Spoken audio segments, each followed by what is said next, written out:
Have you ever heard of a monster that is afraid of children? Usually, it's the other way around.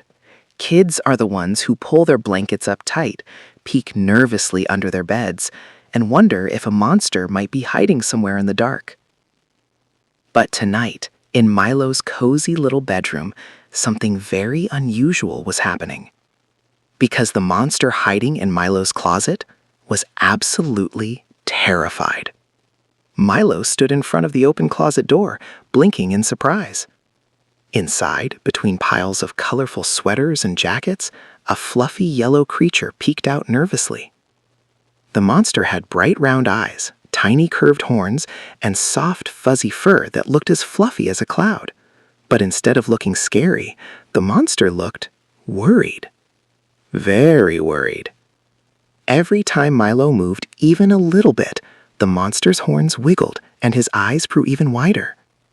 Slowly, very slowly, the monster peeked out from behind the sweaters again. He clutched a bright red sweater tightly like it was a shield. "Kids are loud, messy, and they ask too many questions," the little monster complained, shaking his fuzzy head dramatically. Milo stared at him for a moment. Then he burst out laughing. "But I'm not loud or messy," Milo said proudly, placing both hands on his chest. "And I'm definitely not scary."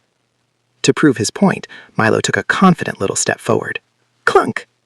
His foot accidentally bumped into a toy car lying on the floor. The small red car zoomed across the wooden floor like a race car.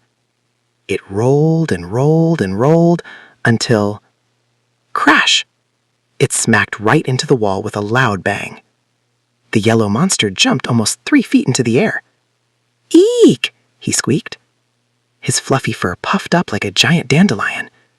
"See?" the monster shouted, pointing a tiny shaking claw at Milo. "Loud!" Milo scratched the back of his head and gave a sheepish little laugh. "Okay, maybe a little loud," he admitted. The monster crossed his fuzzy arms and huffed loudly. "And kids are messy too," he added quickly. Milo blinked. He slowly turned his head and looked around his room. Now that he really looked, there were toy blocks scattered across the floor. A dinosaur toy was lying upside down under the bed. His crayons were spread all over his drawing desk like a rainbow explosion. And on the chair in the corner, there was a giant pile of clothes stacked up like a colorful mountain. Milo rubbed the back of his neck and smiled awkwardly. "Well, sometimes," he admitted. The fluffy monster sighed deeply and shook his head. "See," he said dramatically, "kids are noisy and messy and very, very scary." Milo chuckled again. "But I'm not scary," he said kindly. The little monster tilted his head.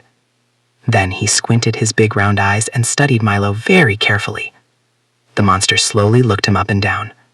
First, he examined Milo's messy brown hair sticking up in every direction like a bird's nest. Then he leaned forward and squinted closely at Milo's bright, curious eyes.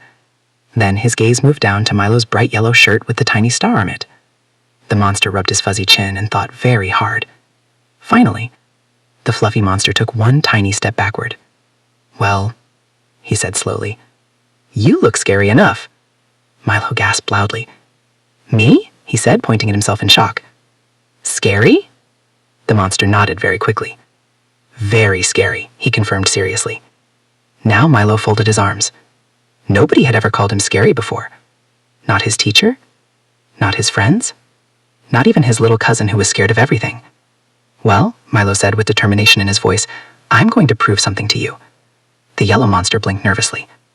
"Oh no," he whispered. Milo leaned forward with a confident grin. "I'm going to prove that kids are actually friendly." The monster's big round eyes grew wider and wider. He slowly backed toward the closet again. His tiny hands grabbed onto the sweaters for safety. "Oh no, oh no, oh no," he muttered nervously. The shy monster had a terrible feeling about this. A very terrible feeling. Because Milo had just made a very big promise.